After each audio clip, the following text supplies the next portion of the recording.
Non sono stranieri, non sono italiani, sono giovani apolidi che solo in minima parte hanno tagliato il traguardo della cittadinanza diventando nuovi veneti. Lo sfogo amaro della pallavolista padovana Paola Egonu parla anche per loro, gli oltre 100.000 bambini e giovani sotto i 18 anni che in Veneto sono spesso nati, che qui vanno a scuola ma che non sono formalmente italiani. Questo è Sveglia Veneto, il primo podcast dedicato all'informazione vista da nord-est. Io sono Jack Calcetto, oggi è mercoledì 18 ottobre 2022. La prima notizia del giorno riguarda i nuovi veneti. Sono oltre 100.000 i minori nati o cresciuti o che stanno crescendo insomma in Veneto, che frequentano le scuole venete, che ancora però non hanno la cittadinanza. La storia di Paola Egonu alla base di questo articolo per il Corriere del Veneto di Martina Zambon, che scrive: la vicenda di Egonu conferma poi che neppure la cittadinanza lenisce la ferita di quello sguardo sorpreso quando un accento marcatamente veneto si unisce a un volto color dell'ebano. Terribili i danni della discriminazione, dicono gli psicologi, siamo ancora lontani dall'integrazione. Sono i veneti di seconda generazione, un quinto dei 500.000 stranieri residenti in regione. Rappresentano, i dati sono frutto del lavoro della Fondazione Leone Moressa, il 14,6% della popolazione minorenne complessiva. Per l'anno scolastico 2020-2021 gli alunni stranieri sono 94.699, pari appunto al 14,1% degli alunni totali in Veneto. Questo dato risente tuttavia della normativa italiana sulla cittadinanza, sottolinea la Fondazione Moressa, che risale al 1992 e che considera stranieri anche i bambini nati in Italia da genitori stranieri. La proposta dello Ius Scholae, discussa in Parlamento nella passata legislatura ma non approvata, coinvolgerebbe, per capirci, almeno 50.000 minori in Veneto, la metà di tutti i minori stranieri presenti in regione, bambini e ragazzi nati qui che potranno chiedere la cittadinanza solo ai 18 anni e dimostrando di non aver mai lasciato il paese. Su 17.000 nuove cittadinanze nel 2020, 9.000 sono di persone nate qui. E allora altri dati: 9.000 i ragazzi di origine straniera con la cittadinanza, a fronte appunto dei circa 100.000 figli di persone di origine straniera presenti in Veneto. 10 sono gli anni di attesa per uno straniero, per una persona di origine straniera adulta per ottenere la cittadinanza. 50.000 sono i minori stranieri veneti che godrebbero dello Ius Scholae, cioè che se fosse approvata la riforma della cittadinanza con l'ipotesi dello Ius Scholae diventerebbero immediatamente cittadini a tutti gli effetti, senza dover aspettare 18 anni di età e senza tutta la trafila burocratica che oggi devono affrontare. Questo per quanto riguarda le questioni della cittadinanza e la popolazione di persone figlie di persone di origine straniera ma nate in Veneto, che appunto nella nostra regione sono oltre 100.000. Voltiamo pagina, parliamo della Zaia Tax, la nuova addizionale IRPEF ipotizzata dalla giunta regionale. La notizia sul Gazzettino di oggi: Veneto, le condizioni di sindacati e categorie sull'addizionale IRPEF. Il dibattito che abbiamo seguito nelle scorse puntate di Sveglia Veneto si sta sviluppando nel corso delle ultime 2 settimane. Riconvocato il tavolo di partenariato in regione, Coldiretti, l'associazione degli agricoltori si dice scettica, parla di una ipotesi già tramontata. I sindacati chiedono che tutto il gettito di questa eventuale nuova tassa venga dedicato in ogni caso al sociale. Gli artigiani invece chiedono soldi anche alle imprese. 1,3% dal 2010 i veneti pagano solo l'addizionale regionale di base, quindi la quota stabilita dalla normativa nazionale, l'1,23% appunto.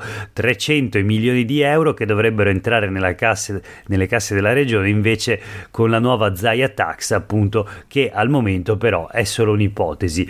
Infatti in parecchi preferiscono attendere i chiarimenti da parte della regione. Tace anche l'ANCI, l'associazione dei comuni. Sempre parlando di politica, voltiamo pagina e sui quotidiani del gruppo Gedi di oggi una notizia che vede la foto di Alessandro Zan, deputato del Partito Democratico, sua la proposta di legge contro omofobia e transfobia, a fianco alla foto di Lorenzo Fontana, neoeletto presidente della Camera in Parlamento con la Lega. Il titolo: latrina umana, sopprimiti, Zan vittima di insulti e minacce. Il deputato insomma denuncia di essere vittima di una serie di appunto insulti e minacce, parla di odiatori legittimati dalle scelte per i nomi ai vertici delle istituzioni. Zan pubblica gli screenshot dei messaggi ricevuti. Sai cosa fare, ad esempio l'immagine di un cappio, sai di essere una latrina umana, accompagnato da un consiglio: andare in Svizzera, fai un favore all'umanità, sopprimiti, espatria in Russia. Questi sono solo alcuni dei messaggi violentissimi che il deputato Alessandro Zan, appunto relatore del disegno di legge presentato in aula lo scorso anno contro l'omofobia e la transfobia, ha ricevuto in questi giorni sulle sue pagine social. Ancora politica sulle pagine adesso però del Corriere del Veneto, i congressi della Lega. A Padova è stata eletta Pietrogrande. La notizia però è che il primo congresso, quindi, che è stato celebrato, della Lega in Veneto è stato vinto dalla componente salviniana.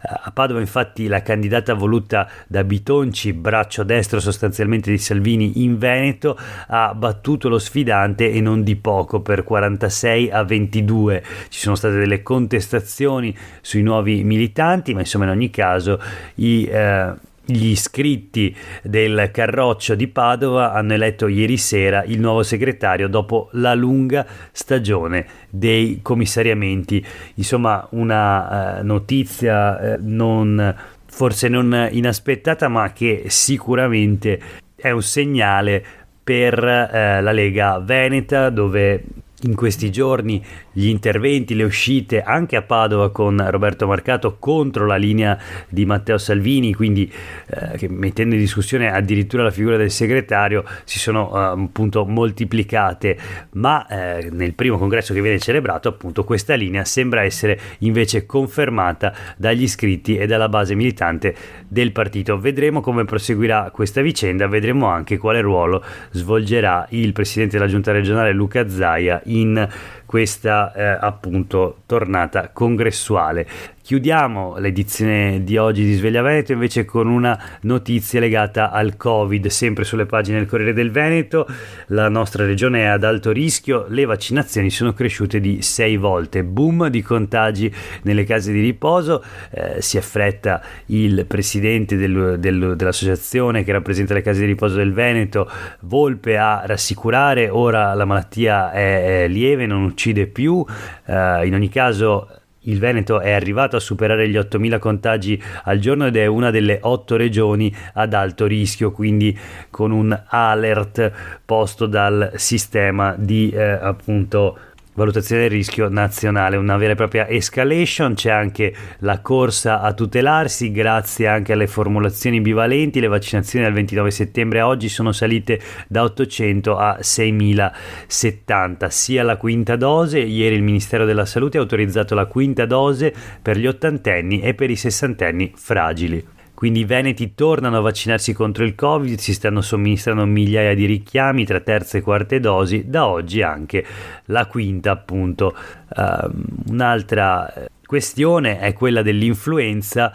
Anche in questo caso è partita ieri la campagna anti-influenzale. La regione ha distribuito 800.000 dosi tra ULS, medici di base, pediatri di libera scelta e altre 100.000 farmacie alle farmacie, che inizieranno invece a somministrare il vaccino il 24 del mese. Novità di quest'anno: 6.000 vaccini in spray per i bambini dai 2 ai 6 anni.